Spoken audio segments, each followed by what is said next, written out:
Donc, voici les notes que tu auras avec toi en tout temps pendant le module des multiples facteurs des nombres.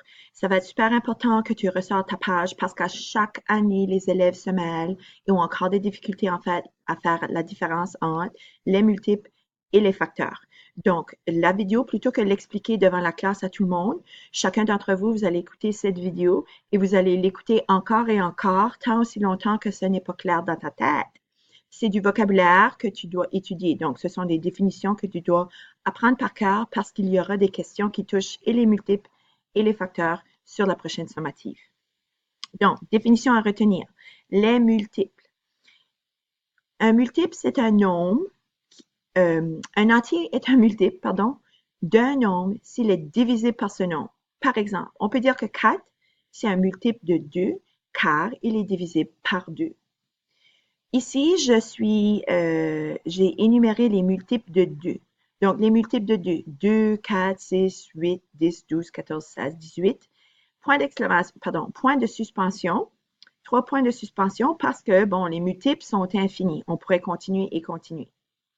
Ici, les multiples de 3, on a le 3, le 6, le 9, 12, 15 et 18. Un truc que je dis à chaque année pour les élèves afin qu'ils puissent faire la différence entre multiples et facteurs, lorsque je te demande les multiples d'un nombre, essaie de multiplier le nombre en question par 1, par 2, par 3, afin de trouver les multiples.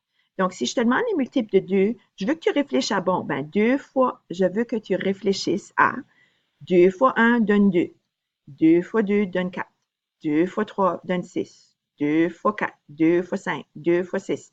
Lorsque je te demande les multiples, multiplie le nombre en question par 1, par 2, par 3, et voilà, tu auras les multiples. C'est une liste que tu dois dresser.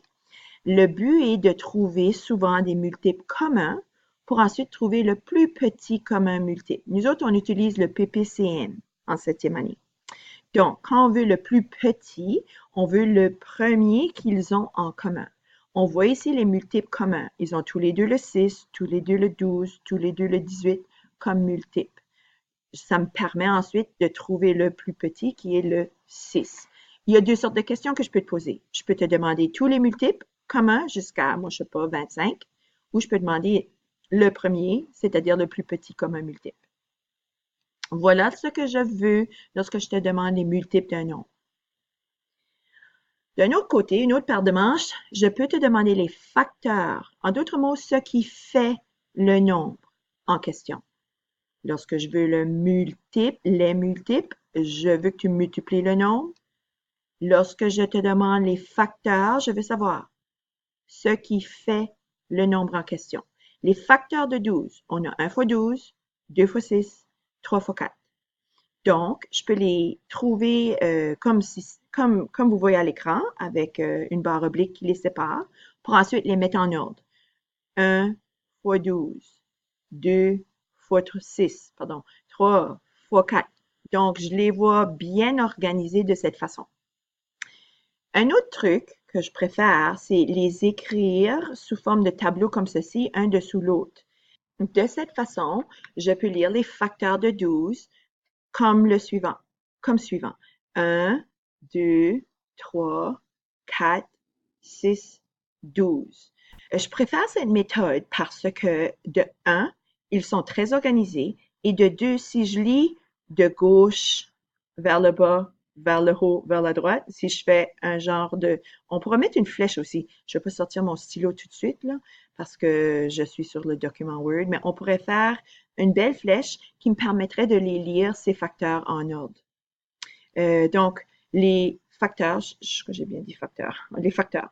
Les facteurs de 24, donc on a 1 fois 24, 2 fois 12, 3 fois 8, 4 fois 6.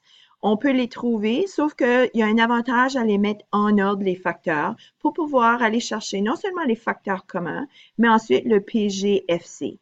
P plus G grand F facteur C commun. Plus grand facteur commun. Je peux trouver tous les facteurs communs en les encerclant comme vous voyez. Puis ensuite, je peux trouver le plus grand facteur commun. Il faut avouer qu'il y a un avantage ici si tu connais tes tables de multiplication. Souvent, les élèves qui ne connaissent pas leur table vont oublier des facteurs. Donc, ça va prendre un certain temps pour t'assurer que tu aies tous les facteurs. C'est aussi la raison pour laquelle je vais te faire pratiquer tes tables de multiplication. J'ai différentes applications. Je vais vous suggérer d'ajouter peut-être à la maison, mais vous allez certainement pratiquer les tables de multiplication sur les iPads ici en salle de classe. Donc, tu as vraiment besoin d'étudier ici. Je ne peux pas te l'expliquer encore et encore, sauf si tu écoutes cette vidéo encore et encore. Ce que je veux lorsque je te demande les multiples, ce que je veux lorsque je te demande les facteurs. Maintenant, comme dernière petite définition, il faut retenir ce qu'est un nombre premier. Un nombre premier, c'est un nombre naturel qui est toujours supérieur ou égal à 2, qui possède exactement 2 diviseurs. Un nombre premier a 1 et lui-même comme facteur. 19, c'est un nombre premier, car la seule chose qui fait 19, les seuls deux nombres, chiffres, 1 fois 19. Ce sont les deux facteurs de 19. 19 a deux facteurs, c'est un nombre premier. 2 a deux facteurs, 1 fois 2. Donc, un nombre premier, c'est toujours un nombre qui a comme facteur 1 et lui-même. Donc, on a ici la liste des nombres premiers inférieurs à 100. Donc, ça te donne une idée de reconnaître ces nombres comme étant des nombres premiers. Bonne étude et s'il vous plaît, ne range pas ta feuille à tout jamais. Tu peux la sortir, tu as toujours accès à ton journal de maths lorsqu'on fait les tâches pour vraiment pour tout module, que ce soit pendant un travail ou une formative. La seule raison que je te demanderais de le ranger, ça serait qu'on n'a pas accès à nos notes lors d'une sommative. Bonne étude, puis bon travail pour le nouveau module qu'on commence dès maintenant.